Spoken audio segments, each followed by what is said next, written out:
hi, let's talk music, and more specifically my favorite album of all time, which, if you couldn't guess by now, because I brought him up like a million times already, but it's by Avenged Sevenfold, and the album is City of Evil. I found Avenged quite unexpectedly, you know, like it was a buddy of mine who just happened to mention them, and then he showed me, I think, Afterlife, the music video for Afterlife, which absolutely blew my mind, and then he showed me the video for Bat Country, and as soon as I heard those two songs, I was just like I never thought that music could sound like that, and it changed everything for me. I'd been playing like acoustic guitar and just like playing drums for quite a while at that point, but I honestly, I was never gonna quit playing music, but I was kind of falling out of love with the stuff that I was playing, and just like nothing was really pushing me as a guitar player, and I was just honestly getting bored. But as soon as he showed me those two songs, it like changed everything. And yeah, they were just on repeat, you know, Afterlife, Bat Country, Afterlife, Bat Country, and they became like a mission, you know, it became like a mission of how can I make myself play this kind of stuff that, you know, like Sinister Gates at the time was playing, because I never had a guitar teacher, you know, I never had anyone teach me anything. It was all just like YouTube. And yeah, then there became like a huge long period of me trying to learn all this advanced guitar stuff, like how to pick fast, sweep picking, you know, that took me like a good minute to figure out, tapping, just all the stuff that you hear in Avenged Sevenfold songs, like I learned from playing Avenged songs. Yeah, it like completely evolved and saved my guitar playing, because like I said, like I probably would have slowed down quite a bit if I hadn't found them. After listening to like Afterlife and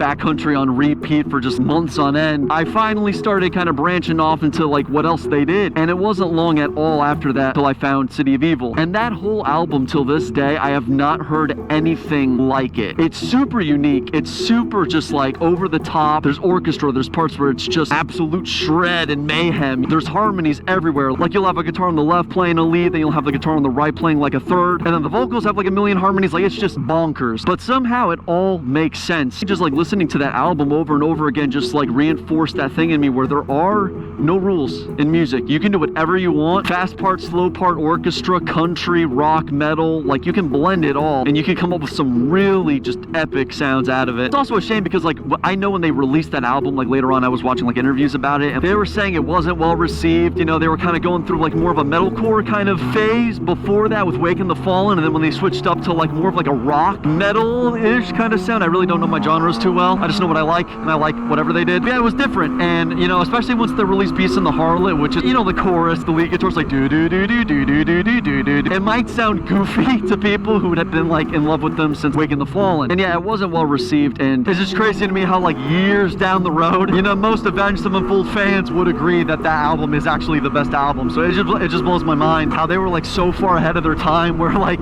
that album didn't really bloom until like years and years later. And so yeah, I love the sound of City of Evil. I love everything about it, so much so that it took me like a year and a half to do, but I learned every single, this is the only album I've ever done this for, ever. I learned every single song like note for note on guitar, and I could play the whole album through, which I probably could have learned it all a lot quicker had I been a little more evolved in my guitar playing. Like I said, that album was like one of the huge things that evolved my guitar playing. You know, I had to get a lot better, and each song to learn, you know, some of them took like so long, but like it was so worth it, and I loved every second of it. But yeah, not only did I love the sound, but it also came around a point in my life where I really didn't have many like talents or things like unique to me, I felt at the time. So when I found metal and rock and like being able to play that kind of stuff, I felt like I belonged somewhere, which I think a lot of people go through around like the teen years. You know, you're just trying to find out who you are. It just happened to be that music and that kind of stuff happened to be my escape. It would be cool to actually go back and revisit a lot of those songs, because like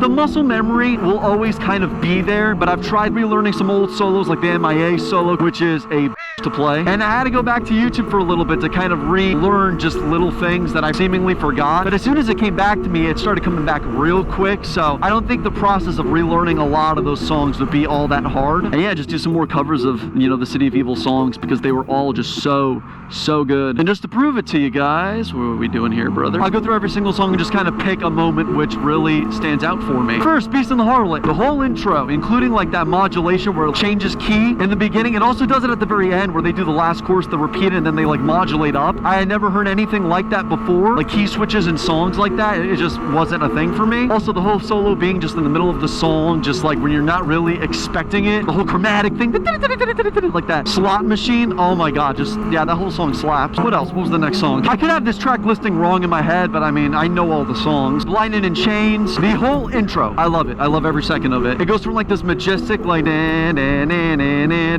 and then you hit that dive bomb, and then it's like, oh, where are we going now? And then dun dun dun dun dun dun dun, and it just hits that badass solo that just melts your fingies. It's so sick. Trashed and Scattered, the very beginning of it, with that little lick he plays, like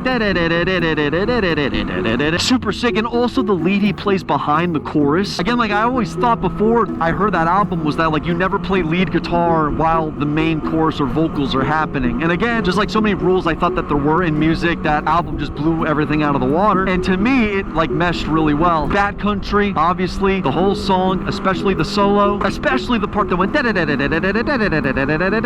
I became obsessed with that. That was like one of the first things I wanted to learn, which obviously, you know, it's like a little bit of a sweet picky kind of thing. Sometimes I won't even pick it. Sometimes I'll just hammer on and hammer off, like I'll hold the neck, which isn't how he plays it on the album, but I don't care. It just sounds really cool that way, and it looks cool to play it that way. Seize the Day, the entire solo bit of the song, the note choice is just like crack. It's so good. Every single note. That's one of the things I really do love about like Sinister Gates is his note choice is always really, really good. Even when he shreds, his ending notes and his beginning notes all have purpose. They all sound good. And for that kind of thing, there's just some people I vibe with note choice, and then other people I don't. But especially when you do slower solos and slower stuff in general, I like to be even more picky with my notes because there's less of them. And you have to make them count. You have to make them hit. And he does. That whole solo is beautiful. What comes after that?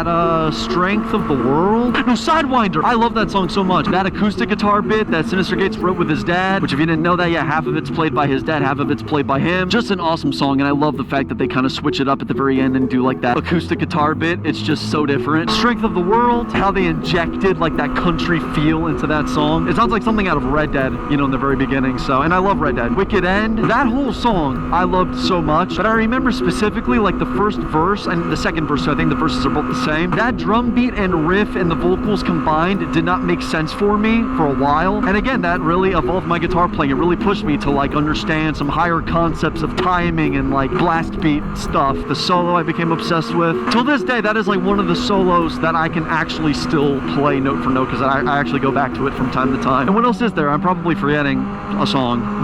MIA. I'm always a sucker for songs that kind of start slow or start like peaceful and then like explode. There's very few times where I won't think that's cool, and that song does a really good job of that. Just like the dueling clean guitars and then exploding into that riff. The solo is one of the craziest solos to play though, because it's not like a shreddy kind of solo. I mean, it kind of is a shreddy solo, but like for it to sound good, every note needs to be heard perfectly. So you have to be so accurate when you play that solo to actually make it sound good, and it's not easy. There's a lot of string hopping, there's a lot of weird stuff. But yeah, guys, that's about it. I think that's it for me gushing about City of Evil, because I can go on honestly forever. But yeah, what's your guys' favorite album and why? Let me know in the comments, and I will see you guys metaphorically next time. Bye-bye.